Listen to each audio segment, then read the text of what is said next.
Meu nome é Elias e a gente vai comentar um pouco sobre emoções, sobre pensamentos, sobre o desequilíbrio emocional e mental. A gente vai comentar sobre sombras, porque não tem como falar sobre emoções sem citar sombras.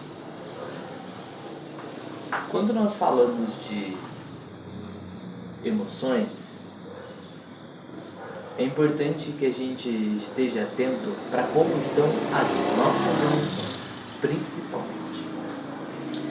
Porque as nossas emoções, ela tem uma influência muito grande no nosso comportamento. Dependendo de como está o nosso emocional, nós vamos ter X ou Y comportamento. Porque o ser humano ele tem um comportamento muito reflexivo. Ele responde às experiências de forma reflexiva, de forma automática. Existe uma experiência, essa experiência eclode uma emoção e dessa emoção eclode um comportamento específico. Esse comportamento específico, ele fica reprimido porque a gente não sabe, ele fica reprimido porque a gente não sabe lidar com as experiências de forma consciente. A gente é muito inconsciente das experiências que nós vivenciamos. Para entrar um pouco no mundo das sombras, a gente vai falar um pouco sobre consciente e sobre inconsciente. Da forma como é popularmente dita, falada, o consciente é aquela nossa percepção consciente dos nossos pensamentos, dos nossos sentimentos. É o que você sabe que existe e você tem consciência de que aquilo existe. Você tem uma percepção e uma visualização daquilo. Só que existem outros conteúdos que são inconscientes. É uma área da sua mente que você não tem consciência da existência de determinados comportamentos, do porquê você se comporta assim, do porquê existem determinados pensamentos, existem determinados sentimentos que ficam reprimidos nesse inconsciente, aonde você não tem acesso, digamos assim, de forma tão simples. Na verdade, nós temos acesso a esse inconsciente, só que é nas experiências do dia a dia, principalmente. Eu vou chegar lá na parte das sombras e a gente vai chegar na parte de como identificar uma sombra. Mas voltando um pouco, dizem, né, que 5% é o nosso consciente, é aquilo que nós temos consciência, e 95% é aquilo que nós não temos consciência. Fica no nosso inconsciente. Isso é só uma divisão didática, para as pessoas terem uma compreensão do nível de diferença entre consciente e inconsciente. Mas é uma mente só, tudo bem? Não existe uma divisão entre consciente e inconsciente, é uma coisa só. Existem coisas que você tem consciência e existem coisas que você não tem consciência, principalmente das emoções. As nossas emoções e os nossos pensamentos, muitas vezes a gente não tem consciência de onde eles vêm. A gente tem consciência de determinados aspectos, de determinadas experiências. A gente tem consciência de muita pouca coisa. Só que no nosso inconsciente existem muitas experiências, existem muitos traumas, existem muitos sentimentos, existem muitos pensamentos que estão suprimidos e reprimidos. Essa supressão, essa repressão, nós chamamos de sombra. Tudo aquilo que eu vivo, seja em pensamento, em desejo, em intenção, em sentimento, e eu não lido de forma consciente, racional, lógica a respeito dessa experiência, a respeito do que estou vivenciando, eu não estou consciente, eu não estou presente, observando esse pensamento, observando essa emoção,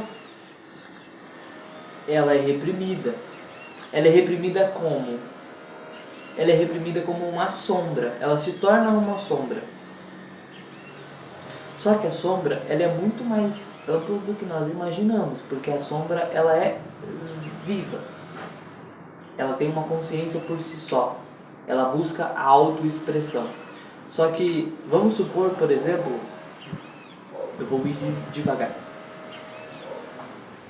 A gente está experienciando uma experiência onde existe alguém gritando comigo. Existem dois casos em específicos que as pessoas respondem de forma reflexiva a essa experiência de alguém gritando com você. Ou você tem medo e se torna uma pessoa extremamente passiva, ou você é uma pessoa que responde na mesma moeda, você grita de volta, você sente raiva. Na primeira opção, você sentiu medo e se tornou uma pessoa passiva à experiência. Você não responde, mas você reprime a emoção de medo. Você sente o medo e você reprime. Isso fica arquivado na nossa estrutura muscular, tá bom? Eu vou chegar na parte em que a gente responde de forma reflexiva a essas experiências, até mesmo quando isso não ocorre. Só pelo fato de estar próximo da pessoa que gritou com você, você tem uma neuroassociação daquilo que ocorreu lá atrás e aí você vai ter um comportamento reflexivo e você vai se tornar uma pessoa passiva. O seu comportamento vai mudar mediante as experiências que vocês estão vivendo, pelo simples fato de que você já vivenciou aquilo e aquilo está arquivado dentro de você. Você foi uma pessoa passiva naquela experiência, você sentiu medo e aquilo fica reprimido. Você não lidou com essa emoção. Essa emoção está reprimida e ela está dentro de você. E existe a opção em que você sente raiva. Pelo fato de você sentir raiva, você explode na mesma moeda, devolvendo a raiva. Você expressou a emoção, só que você não pensou conscientemente do que é essa raiva, de como lidar com essa raiva. Você não elaborou essa raiva. Porque uma sombra, ela precisa ser integrada à nossa consciência. A gente precisa lidar conscientemente com a experiência, com a emoção, para poder iluminar essa sombra, para poder trazer luz a essa sombra, para que ela seja integrada à nossa consciência.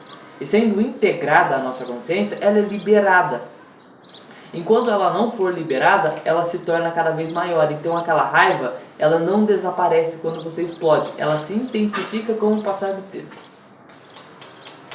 Pelo simples fato de que ela está sendo suprimida. Não é porque você está expressando momentaneamente que você está lidando conscientemente com aquilo. Você está expressando de forma reflexa, você está tendo um reflexo de comportamento para responder a uma determinada experiência e você vai suprimindo a sombra depois, porque você não pensa a respeito do porquê você sentiu raiva.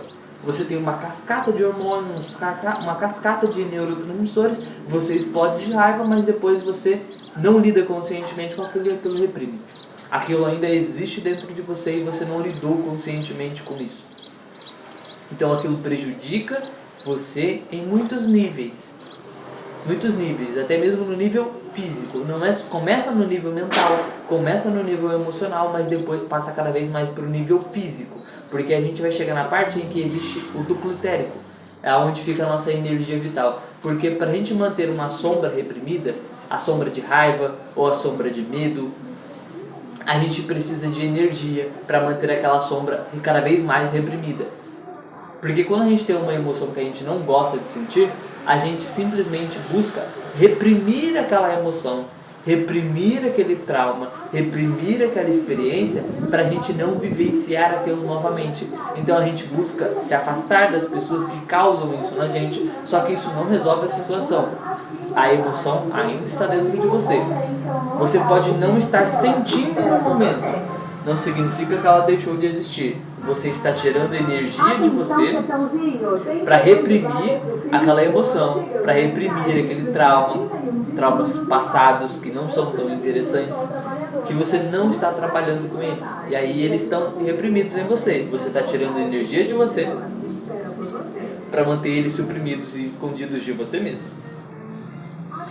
O que acontece? Conforme você vai tirando energia de você mesmo, você vai gerando problemas físicos. Principalmente a raiva, principalmente o medo, principalmente o ódio. Esses sentimentos que possuem uma grande capacidade de ser autodestrutivos, quanto mais intenso é o sentimento que você tem reprimido, ou o pensamento, dependendo, porque às vezes você tem determinados conceitos, determinados paradigmas de que não pode pensar isso, de que não pode pensar aquilo.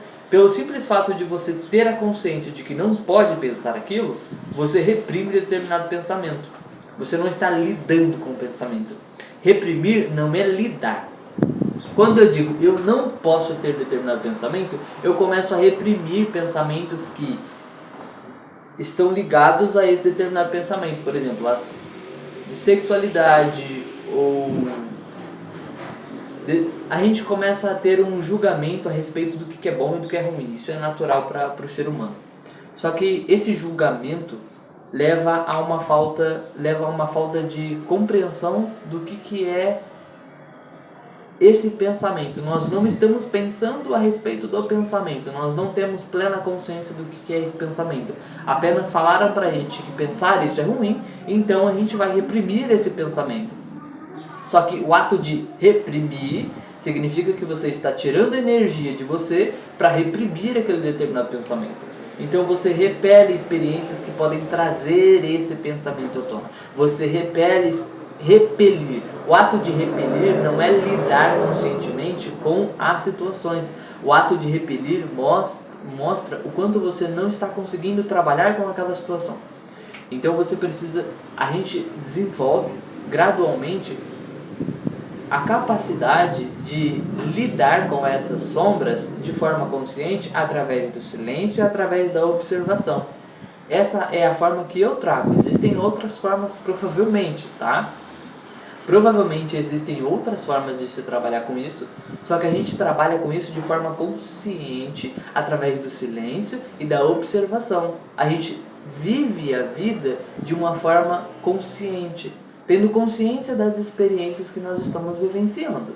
É importante que a gente esteja presente para poder observar quais são as emoções e quais são os pensamentos que estão surgindo e como que a gente trabalha com esses pensamentos e com essas emoções. A emoção de raiva, ela é uma emoção de raiva ou de ódio, que é ainda mais intensa, ela é uma emoção extremamente prejudicial. Só que a gente vai desenvolvendo um nível de consciência em que a gente não julga o pensamento ou o sentimento de raiva. Se a gente sente raiva, nós somos desequilibrados. Todo ser humano tem esse nível de desequilíbrio. Nós caminhamos para atingir um equilíbrio mental e emocional. Um equilíbrio dos pensamentos e um equilíbrio das emoções. E é normal que a gente tenha raiva, que o ser humano tenha raiva? Sim. Só que a gente pode trabalhar com essa raiva para diminuir essa raiva para ser uma pessoa melhor. Para ser uma pessoa que vai emanar mais tranquilidade, mais serenidade. Só que não adianta a gente repelir as experiências que me trazem raiva.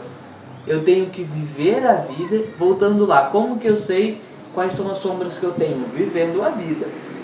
Como assim? Por exemplo, uma pessoa, voltando ao exemplo da pessoa que gritou comigo. Uma pessoa está gritando comigo. Como eu me sinto diante dessa experiência? Eu sinto medo, aí eu passo a lidar e trabalhar esse medo para diminuir a intensidade do medo. Aí quando essa pessoa voltar a gritar comigo de novo, como eu me sinto a respeito desse medo? O medo, ele vai diminuir. O meu comportamento passivo também muda. Eu preciso ser uma pessoa passiva diante da experiência de alguém gritando comigo?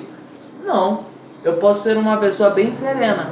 Eu posso me manter em silêncio com tranquilidade e serenidade? Posso. Não tem nenhum problema. Só que qual é a emoção que eu tenho a respeito dessa experiência? É isso que eu paro para pensar. As experiências do dia a dia, elas me trazem à tona quais são as emoções que eu possuo reprimida dentro de mim. E quanto mais intensa é a emoção, mais automático é esse comportamento, porque essas emoções, esses comportamentos, eles ficam arquivados na estrutura celular. Então a minha estrutura celular molecular, a minha estrutura celular muscular, ela tem uma resposta automática a essas experiências. Quando eu vou viver uma experiência de alguém gritando comigo, automaticamente eu vou responder com passividade. Ou eu vou gritar de raiva, eu vou explodir, porque está arquivado na minha estrutura celular muscular. Se alguém gritar comigo, ou toda pessoa que se parecer com aquela pessoa que gritou comigo, eu vou ter uma neuroassociação eu vou associar a essa nova pessoa que eu não conheço, essa nova pessoa, a pessoa que gritou comigo, e eu vou ter o mesmo comportamento passivo ou comportamento de raiva, pelo simples fato que eu fiz uma neuroassociação. E isso não vai me ajudar em nada. Então, eu começo a trabalhar esse medo conscientemente. Eu olho para esse medo e eu começo a acolher esse medo. Eu começo a desenvolver a capacidade de acolher esse medo. E se você não consegue fazer isso sozinho, pede ajuda. Pede ajuda para alguém. É normal a gente pedir ajuda. Pede ajuda para alguém. Pede ajuda para uma pessoa capacitada, psicólogo, psicoterapeuta, um psicanalista, qualquer pessoa que tenha a capacidade de lidar e trabalhar com essas emoções, espiritualista, sei lá, qualquer pessoa que tenha a capacidade de trabalhar conscientemente com essas emoções junto com você.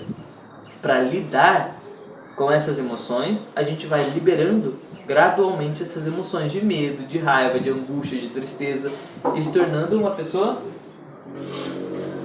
mais serena.